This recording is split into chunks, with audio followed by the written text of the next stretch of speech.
Les Gaulois pratiquaient l'élevage des animaux pour les consommer comme aliments. Et souvent, sur les objets du quotidien, on trouve des représentations animales, d'animaux sauvages ou d'animaux domestiqués.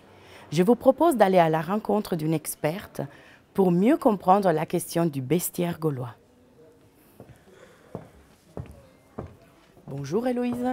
Bonjour Chiara. Qu'est-ce que tu dessines? Je dessine des figures d'animaux gaulois. Ah ben ça tombe bien, aujourd'hui on s'est posé des questions sur les animaux. Quels animaux on trouve représentés sur les objets gaulois? Eh bien, on trouve sur les objets gaulois des sangliers, des bovins, des chevaux, des cervidés, des chiens et des rapaces.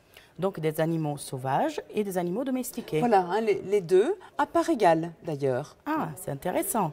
Et ici, nous, on a deux objets qui sont assez particuliers. Et ils sont en quelle matière? Alors, ce sont deux objets en bronze, deux sangliers, qui sont très souvent représentés par les Gaulois.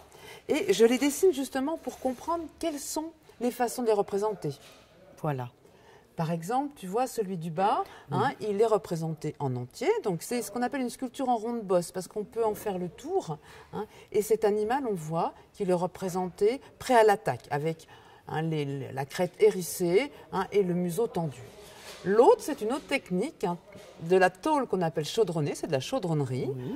Et là, on a juste un fragment de tête d'un sanglier qui est en train d'hurler parce qu'il va attaquer. Donc ces façons de représenter m'amène un petit peu à savoir ce qu'ils veulent dire. Ah, donc ça fait un peu peur des animaux représentés comme ça. Et oui, ça fait peur, Chiara, c'est parce qu'en fait, ils représentent la guerre. Ah. Mais on a d'autres types d'animaux qui sont plus calmes. Si tu veux, je vais te montrer dans une autre vitrine. Eh bien, on y va. D'autres animaux qui sont moins dangereux. Regarde, Chiara, il est là, le taureau en fer que je voulais te montrer. Alors, en fait, il n'y a que sa tête, là, et qui est représentée sur ce qu'on appelle un landier. Qui est un outil lié à la cuisine. Alors sûrement cuisine un peu chic, là, parce que c'est un bel objet.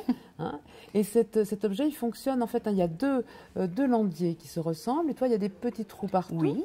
On met de part et d'autre des brochettes et ainsi, on peut faire cuire la viande. Ah, intéressant. Est-ce qu'on peut parler d'un style gaulois de toutes ces représentations?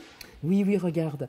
Tout est assez simplifié dans les formes, comme si un peu on voyait les animaux de très loin, en silhouette, avec quelques petits détails, des petits poils sur le front. Et franchement, regarde, si on prend cette pièce, qu'on la met dans un autre musée, on dirait vraiment une pièce contemporaine. Ah, tout à fait. Merci beaucoup, Héloïse. De rien. N'hésitez pas, quand vous allez dans les musées, à faire comme Héloïse, à dessiner les objets que vous regardez. Merci beaucoup et la suite au prochain épisode.